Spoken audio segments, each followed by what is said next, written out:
amin. Salam penuaian, salam impactful life. Hidup berdampak, jadi berkat. Ya, Shalom Bapak Ibu semuanya, apa kabarnya?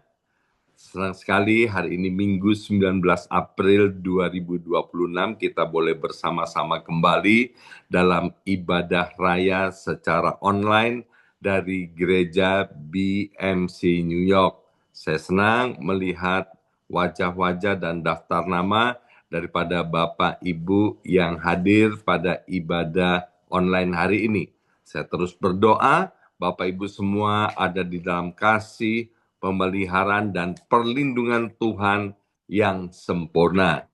Bapak Ibu yang dikasih oleh Tuhan, tahun 2026 ini Tuhan memanggil setiap kita untuk hidup berdampak dan menjadi berkat. Maka itu menjadi yel-yel gereja kita ya, dan jangan heran kalau setiap pagi di ibadah doa fajar, setiap hari Kamis di dalam ibadah worship from home, ibadah onsite maupun ibadah online, kita selalu meneriakkan yel-yel yang diambil daripada kitab Matius pasal 5 ayat 13 sampai 14, di mana ayat ini berkata bahwa kita ini adalah garam dunia, kita ini adalah terang dunia. Yang mana artinya hidup kita ini tidak hanya sekedar ada, tetapi memberi pengaruh, membawa rasa, dan memancarkan terang bagi orang lain. Nah, karena itu Bapak Ibu sekalian, di bulan April ini, kita masuk di dalam langkah yang sangat penting bagaimana hidup berdampak dan menjadi berkat, yaitu mau dimuridkan dan memuridkan. Bersama saya ucapkan, mau dimuridkan dan memuridkan. 2, 3, mau dimuridkan dan memuridkan. Bapak Ibu yang dikasih oleh Tuhan, pemuridan bukan sekedar kelas. Tetapi pemuridan itu adalah gaya hidup. Seperti doa daripada Pak Akwang tadi ya, bahwa firman Tuhan harus atau boleh menjadi gaya hidup setiap kita. Kemudian gaya hidup yang bagaimana? Gaya hidup yang membentuk iman, karakter, nilai-nilai yang kita anut, dan pengenalan akan kebenaran firman Tuhan. Ketika seseorang itu dimuridkan, Bapak Ibu sekalian, hidupnya itu sedang dibentuk. Dan kemudian ketika ia memuridkan orang lain, maka terjadi yang namanya multiplikasi. Nah, Bapak Ibu sekalian, mari kita hidup sebagai garam dan terang melalui kehidupan pemuritan. Ayat emas kita untuk bulan April diambil dari kitab Matius pasal 28 ayat yang ke-19. Tapi ada baiknya kita membaca ayat 19 dan ayat 20. Nanti Bapak Ibu bisa memulainya dari rumah masing-masing dari ayat yang ke-16. Sekarang kita baca ayat yang ke-19. Demikian bunyi firman Tuhan. Karena itu pergilah dan jadikanlah semua bangsa muridku, dan baptislah mereka dalam nama Bapa dan Anak dan Roh Kudus. Ayat yang ke-20. Dan ajarlah mereka melakukan segala, ya segala, artinya semua ya. Ajarlah mereka melakukan segala sesuatu yang telah kuperintahkan kepadamu. Dan ketahuilah aku menyertai kamu senantiasa sampai kepada akhir zaman. Ya. Kembali kepada ayat yang ke-19 Bapak Ibu ya. Di situ ada kata pergilah. Adalah perintah untuk tidak duduk-duduk saja, untuk tidak diam, tapi harus bertindak, harus bergerak, melakukan aktivitas, pergi. Ya, pergi untuk apa? jadikanlah semua bangsa muridku, untuk menjadikan semua bangsa. Bersama saya ucapkan semua bangsa. 2, 3, semua bangsa. Apa yang dimaksud semua bangsa? Semua bangsa adalah segala bangsa, ya. Dimanapun yang disebut bangsa, itu adalah tugas setiap kita untuk menjangkau dan menjadikan murid Tuhan. Bukan hanya orang Kristen saja, tapi semua bangsa harus dijadikan murid Tuhan. Kemudian harus dibaptis dalam nama Bapa, Anak, dan Roh Kudus. Setelah itu ajar, ya, ngajarin mereka untuk melakukan segala sesuatu yang mana Tuhan telah perintahkan kepada kita ini sebagai orang yang percaya. Dan kemudian menutupnya Tuhan Yesus dengan ayat yang terakhir yang keren banget, bahwa Tuhan itu menyertai kita sampai kepada akhir zaman, ketika kita mau pergi untuk menjadikan semua bangsa murid Tuhan dan membaptis mereka, dan ketika juga kita mengajarkan orang-orang itu untuk melakukan perintah Tuhan, ya. Pertanyaan, mengapa Yesus memberikan perintah ini, ya? Ini adalah inti daripada amanat agung Bapak Ibu sekalian daripada Injil Matius ini. Tuhan Yesus tentu tidak memberi perintah tanpa tujuan. Setiap bagian daripada perintah yang tadi kita sudah baca memiliki maksud yang jelas dan penting, bahkan sangat penting bagi kehidupan umat manusia. Sekali lagi saya ulangi, Yesus tidak memberikan perintah tanpa tujuan. Setiap bagian daripada perintah Tuhan tadi memiliki tujuan, memiliki maksud yang jelas dan penting, bahkan sangat penting bagi kehidupan umat manusia. Yang pertama, kita belajar jadikanlah semua bangsa muridku. Ya, mengapa? Karena Tuhan Yesus tidak mau bahwa orang-orang, kita sekedar menjadi pengikut Yesus. Tuhan Yesus mau agar kita dan semua bangsa itu menjadi muridnya Tuhan Yesus. Tentu ada perbedaan yang sangat mendasar antara pengikut dan murid, ya. Pengikut atau follower, ya, dia tidak punya komitmen, datang dan pergi, hanya mendengar dan tentu tidak selalu mengalami perubahan di dalam hidupnya. Tapi seorang murid dia harus punya komitmen. Seorang murid harus mau belajar, kemudian hidup sesuai dengan firman Tuhan dan mengalami yang namanya perubahan karakter. Ada keluarga dekat saya, dia ketika sekolah, dia bilang gini, aduh aku nggak mau deh, aku nggak mau sekolah, aku nggak mau jadi murid. Apa yang dikerjakan? Dia masih sangat muda, mungkin SMP, ya, dan kemudian dia keluar dari sekolah itu. Kenapa? Karena dia tidak mau belajar dan dia tidak mau berkomitmen. Nah, Bapak Ibu kembali, Bapak Ibu yang dikasih oleh Tuhan, tujuan pemuridan adalah supaya hidup seseorang itu benar-benar diubahkan. Bukan hanya sekedar sebagai pengikut Yesus. Tuhan juga tidak ingin kita hanya percaya kepadanya, menjadikan Yesus hanya sebagai juru selamat, tetapi Tuhan ingin agar karakter kita menjadi serupa dengan Kristus. Kemudian perintah yang kedua, baptislah mereka. Mengapa perlu dibaptis? Ya, Baptisan itu Bapak Ibu sekalian adalah suatu tanda keputusan yang nyata dan terbuka di hadapan sesama manusia dan di hadapan Tuhan.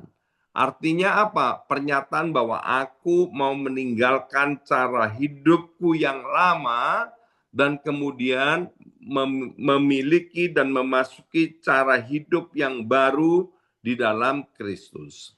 Maka itu ya, saya secara pribadi lebih suka untuk membaptis anak-anak yang sudah mencapai usia 12 tahun dan mereka ketika dibaptis itu atas inisiatif dan kemauan mereka sendiri.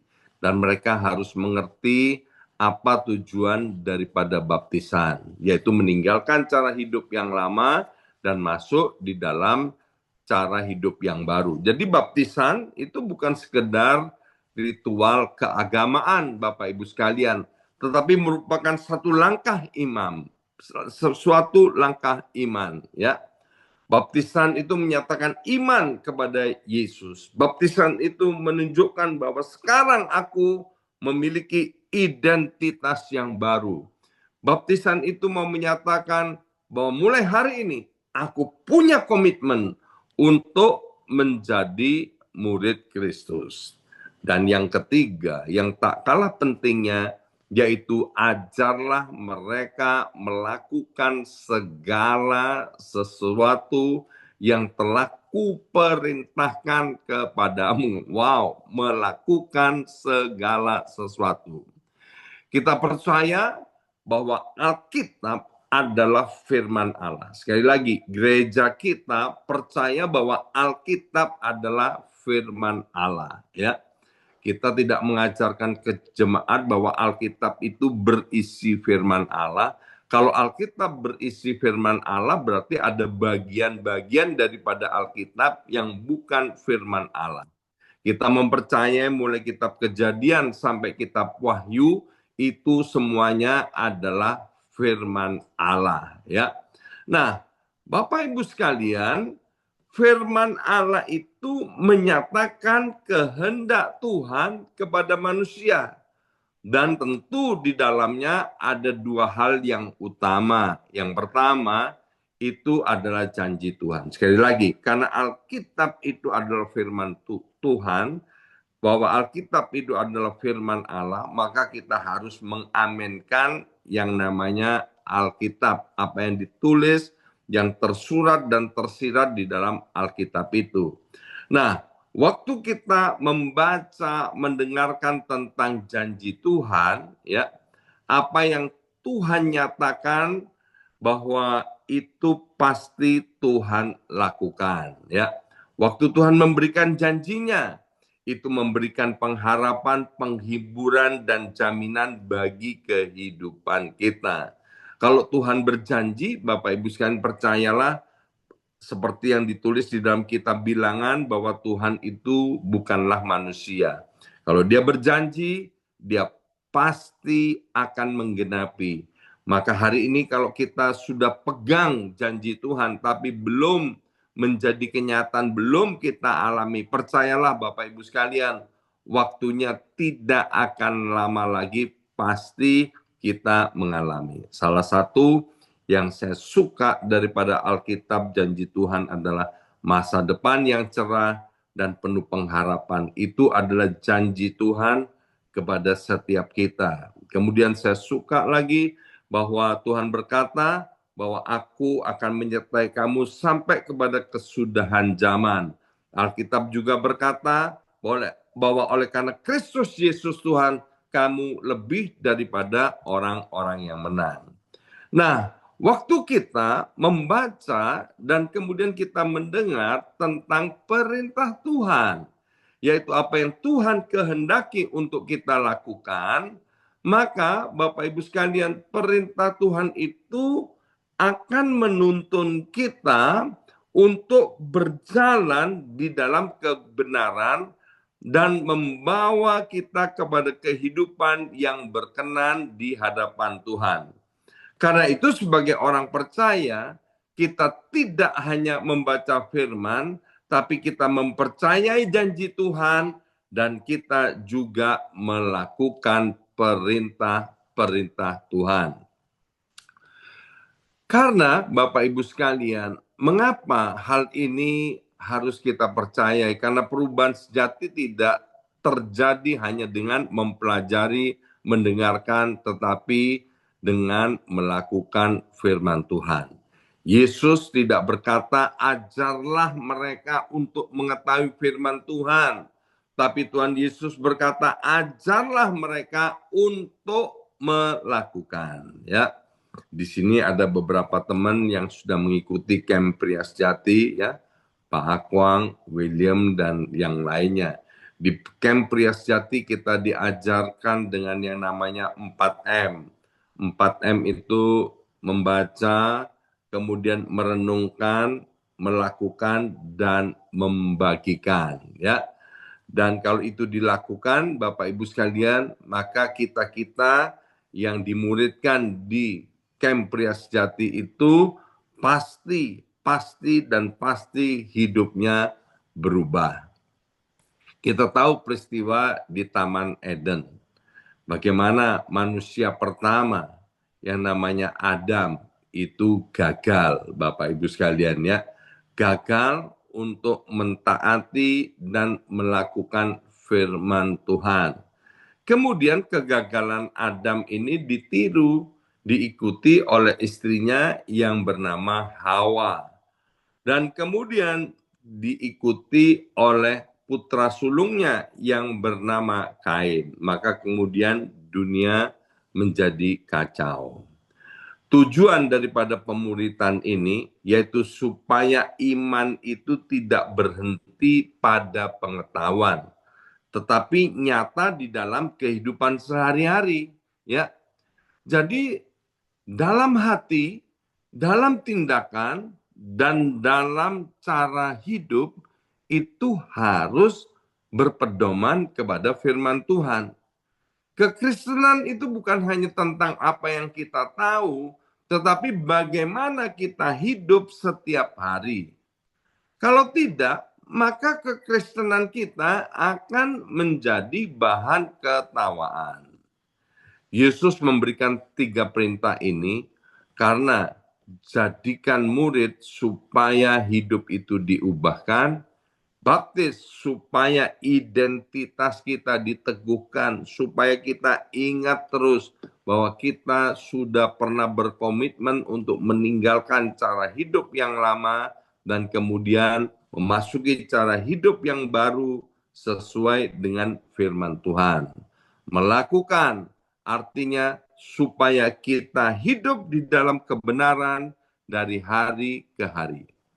Tuhan tidak memanggil kita hanya untuk menjadi pengikut atau orang percaya, ya. Tetapi untuk berubah. Bersama saya ucapkan berubah. 2, 3, berubah. Jadi Bapak Ibu sekalian, tidak cukup hanya datang kepada Yesus, tetapi kita dipanggil untuk menjadi muridnya. Pertanyaan, mengapa harus menjadi murid Tuhan? Dan apa saja perintah Tuhan yang harus dilakukan sebagai murid Tuhan, ya. Nah, di dalam kitab Matius pasal 5 ayat yang pertama sampai dengan ayat yang ke-11 menyatakan bahwa Tuhan itu ingin agar murid-muridnya berbahagia. Wah, luar biasa Bapak Ibu sekalian. Itulah kerinduan Tuhan, keinginan Tuhan agar supaya kita bukan hanya jadi follower, bukan jadi pengikut, bukan jadi orang percaya, tapi Tuhan mau kita menjadi murid-muridnya agar kita menjadi orang-orang yang berbahagia. Buat setiap kita yang telah dikaruniai anak, kita akan mengerti bahwa kita sangat rindu, kita sangat kepingin anak-anak kita, bahkan keturunan kita, cucu-cucu kita juga menjadi pribadi-pribadi yang berbahagia, ya. Saya dapat merasakan itu karena saya punya anak dan saya punya cucu. Saya kepingin anak, mantu, cucu saya semuanya berbahagia. Dan kalau saya manusia yang jahat, punya kerinduan yang demikian, lebih-lebih Tuhan Allah yang maha baik. Maka itu dalam kitab Matius pasal 5 ayat pertama sampai ayat yang ke-12, 9 kali, ya 9 kali diulang kata berbahagialah, berbahagialah, berbahagialah, berbahagialah. Ya, kita baca satu aja, yaitu dari Matius pasal 5 ayat yang ke-8. Matius pasal 5 ayat yang ke-8 dikatakan, berbahagialah orang yang suci hatinya karena mereka akan melihat Allah. Perhatikan kata berbahagialah, kita tahu bahwa Alkitab kita perjanjian baru ditulis di dalam bahasa Yunani. Yang mana berbahagia itu artinya ditulis dalam bahasa Yunaninya itu makarios, yang berarti selain berbahagia adalah keadaan yang sangat diberkati oleh Tuhan, ya. Jadi itulah kerinduan Tuhan. Yohanes 10 ayat 10 dengan jelas berkata, aku datang ke dunia ini untuk memberi kamu hidup, dan hidup itu di dalam segala kelimpahan. Ini bukan sekedar perasaan senang karena keadaan baik, tetapi ini adalah kondisi hidup yang benar di hadapan Tuhan dan berada di dalam perkenannya. Makarios bukan kebahagiaan yang tergantung kepada situasi, kondisi, dan keadaan. Tapi makarios, berbahagia itu adalah keadaan yang berhubungan dengan intimasi dengan Tuhan, keintiman dengan Tuhan. Tuhan mau agar kita sebagai murid-muridnya menjadi orang-orang yang berbahagia, yaitu hidup di dalam keadaan yang sangat diberkati oleh Tuhan, ya. Karena itu Tuhan Yesus kemudian memberikan beberapa perintah di dalam Matius 5 ayat 1 sampai 12, ya. Tentu kita tidak akan membaca semuanya, yang sering disebut sebagai ucapan bahagia. Ini bukan sekedar nasihat Bapak Ibu sekalian, tapi ini adalah perintah Tuhan yang akan membawa setiap kita yang berkomitmen mau menjadi murid-murid Tuhan itu mengalami kebahagiaan yang sejati. Dari 9 tadi saya bagi menjadi 3, ya. Inilah perintah Tuhan agar kita sebagai murid-muridnya berbahagia. Yang pertama, Tuhan mau hidup kita bergantung kepada Tuhan dan haus akan kebenaran, ya. Kalau di dalam Matius tadi pasal 5 ini mencakup kalimat miskin di hadapan Tuhan, berduka cita, lapar dan haus akan kebenaran. Artinya, sebagai murid Tuhan, kita harus sadar bahwa kita membutuhkan Tuhan. Tanpa Tuhan, hidup kita nothing, ya. Dari apa yang disampaikan oleh Tuhan Yesus di dalam khotbahnya di bukit itu, bahwa kita harus menjadi orang-orang yang peka terhadap dosa dan kemudian sungguh-sungguh untuk rindu untuk sungguh-sungguh hidup benar di hadapan Tuhan. Mengapa? Karena hanya orang yang bergantung kepada Tuhan yang akan mengalami penghiburan, mengalami yang namanya pemulihan dan kepuasan secara batinnya. Kebahagiaan sejati Bapak Ibu sekalian dimulai ketika kita tidak mengandalkan diri sendiri, tapi bergantung sepenuhnya kepada Tuhan. Waktu saya pelayanan di Indonesia, ada seseorang yang kelihatan nampak di luarnya hidupnya sangat-sangat berhasil, ya. Pekerjaannya baik sekali, ya. Penghasilnya itu lebih daripada cukup, hidupnya stabil.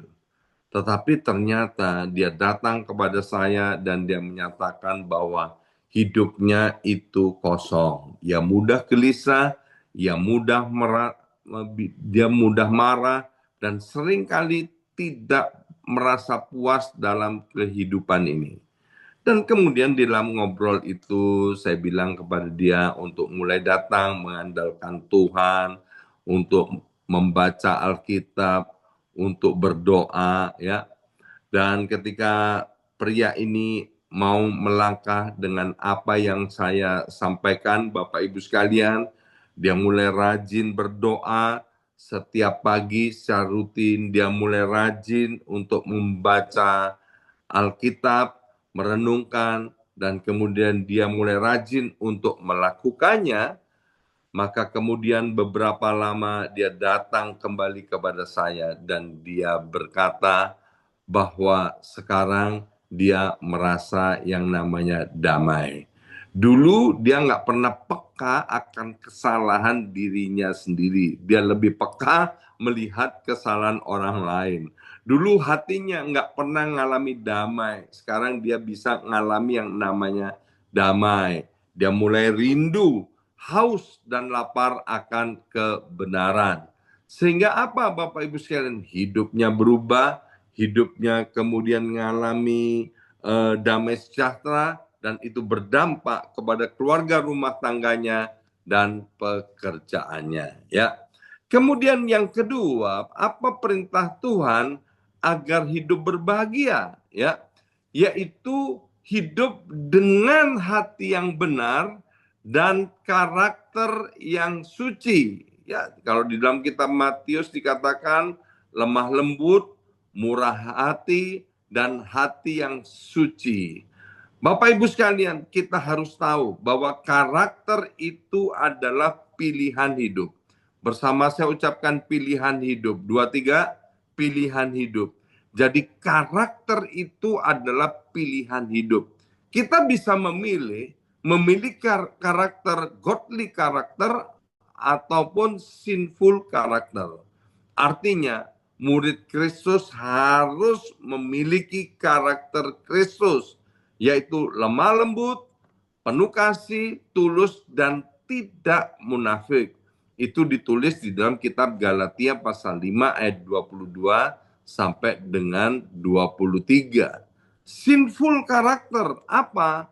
Itu ditulis dalam Galatia pasal 5 ayat 19 sampai 21, yaitu perseteruan, iri hati, amarah, dan hawa nafsu. Ya, mengapa Bapak Ibu sekalian kita harus hidup dengan hati yang benar dan karakter yang suci? Karena Tuhan itu melihat hati.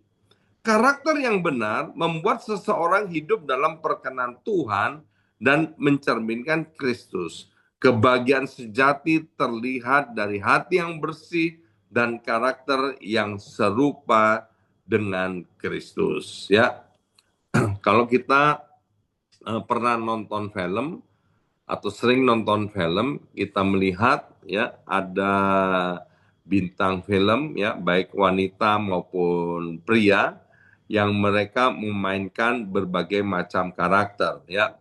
Hari ini dia berperan ya sebagai orang yang baik, penyayang, peramah, dan penuh pengorbanan. Di film yang lain, orang yang sama bisa menjadi penjahat, kejam, pemarah, bengis, egois, dan lain sebagainya. Padahal orangnya sama, wajahnya sama, suaranya sama. Yang berbeda adalah karakter yang ia pilih untuk dimainkan. Demikian juga dengan hidup kita, Bapak Ibu sekalian. Kita mungkin lahir dengan temperamen tertentu, misalnya sanguinis, melankolis, pragmatis, kolerik. Kalau tempo hari ada dari Indonesia ngajarin kita, bisa merah, hijau, kuning, dan ungu, introvert, ekstrovert, dan lain sebagainya. Itu semua adalah bawaan sejak lahir, disebut sebagai temperamen, gift of birth, dan tidak bisa dipilih. Tetapi yang namanya karakter itu bukan sesuatu yang kita terima sejak lahir. Sekali lagi, karakter adalah sesuatu yang bisa kita pilih setiap hari. Kita bisa memilih untuk mengasihi atau membenci, untuk rendah hati atau sombong, untuk munafik atau integritas, jujur atau kompromi. Karakter bukan hadiah sejak lahir, tetapi hasil dari pilihan hidup setiap hari. Tuhan tidak menilai kita dari bagaimana kita dilahirkan, tetapi dari bagaimana kita memilih untuk hidup dan setiap hari kita sedang memainkan karakter kita sendiri, ya. Dan bagian yang ketiga, agar kita berbahagia Tuhan memberikan perintah, yaitu agar hidup kita itu membawa damai dan setia di dalam kebenaran. Di dalam kitab Matius ini mencakup hidup membawa damai dan dianiaya oleh sebab kebenaran.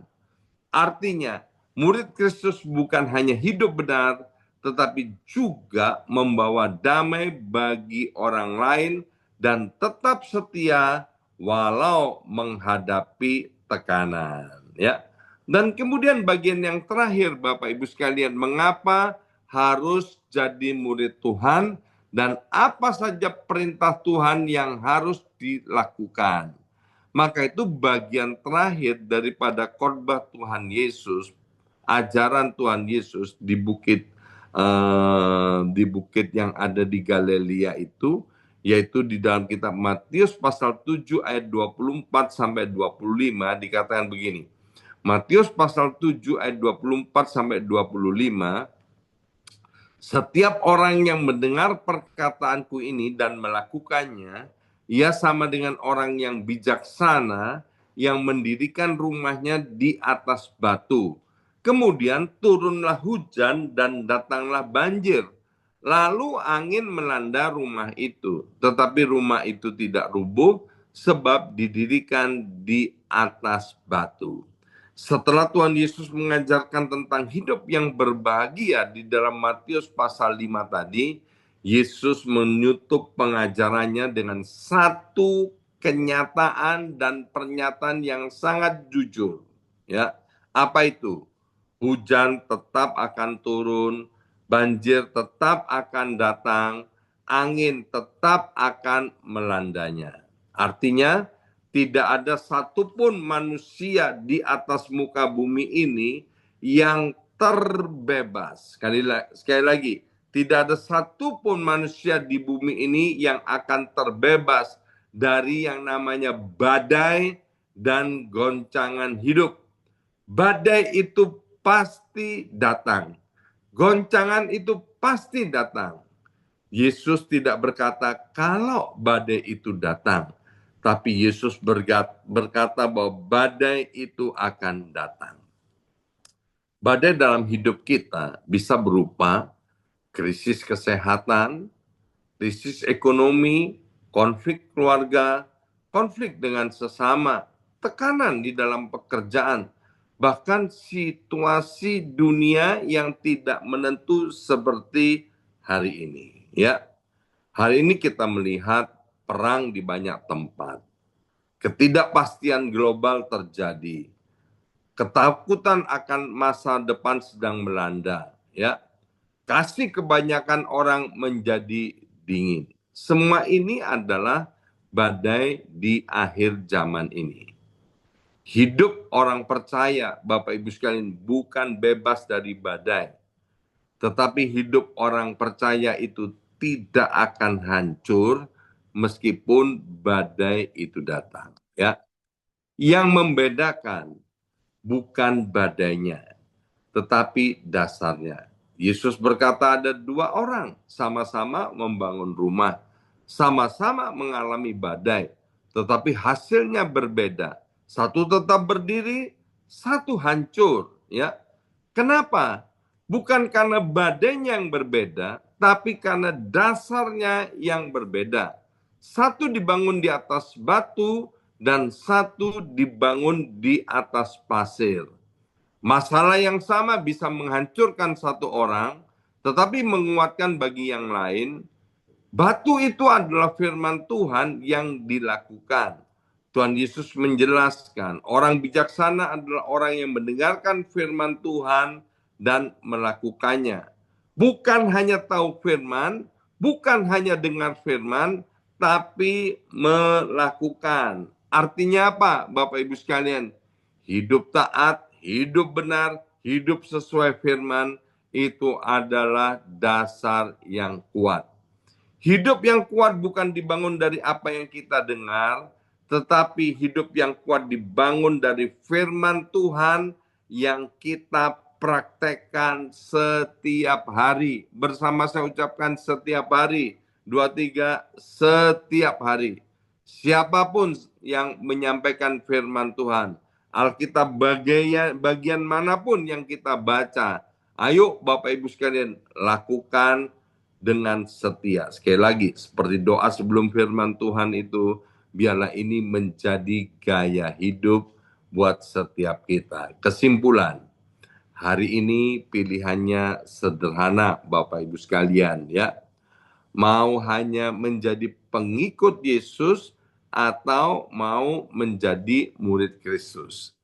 Karena hanya murid Kristus yang hidupnya diubahkan, dia akan mengalami kebahagiaan sejati dan tetap berdiri kuat sampai akhir. Amin. Mari kita siapkan perjamuan kudus kita, siapkan hati kita, kita akan bersekutu dengan tubuh dan darah Yesus, Bapak Ibu sekalian. Biarlah pagi hari ini melalui kebenaran firman Tuhan ini, kita menyadari sesadar-sadarnya bahwa Tuhan kita adalah Allah yang maha baik, yang mau agar setiap kita anak-anaknya hidupnya berbahagia. Agar kita-kita yang menjadi murid Tuhan, hidupnya berbahagia. Dan yang kedua, Tuhan tahu badai itu pasti datang.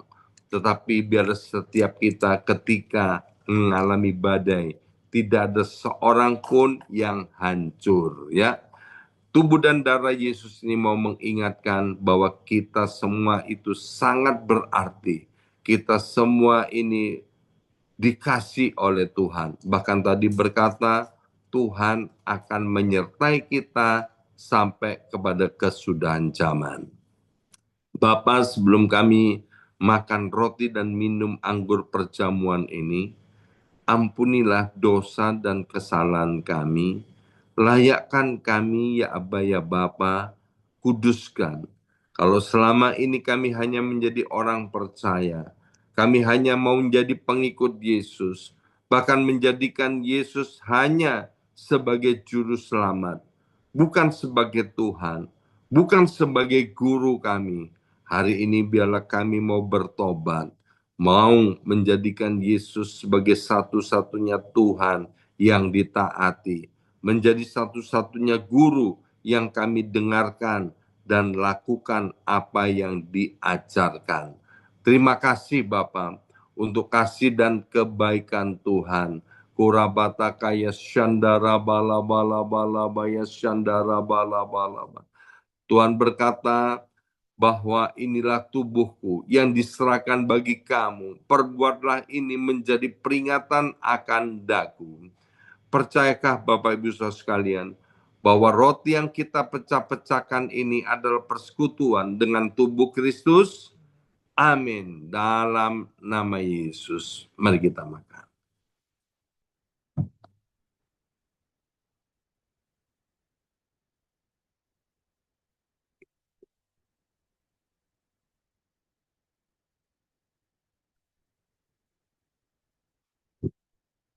Mari kita angkat cawan di tangan kanan kita.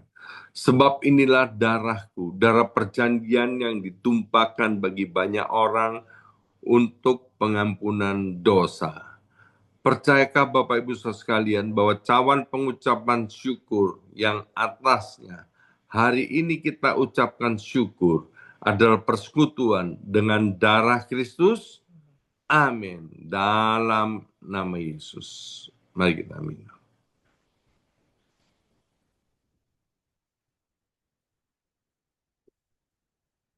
Terima kasih Tuhan. Mari angkat kedua belah tangan kita, naikkan syukur kita kepada Tuhan. Terima kasih Bapa untuk pengorbananmu di kayu salib 2000 tahun yang lalu.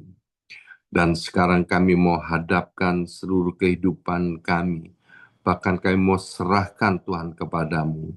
Allah Roh Kudus, Engkau menolong kami mulai hari ini untuk menuntun setiap langkah-langkah hidup kami ini. Terima kasih Bapa, dalam nama Yesus.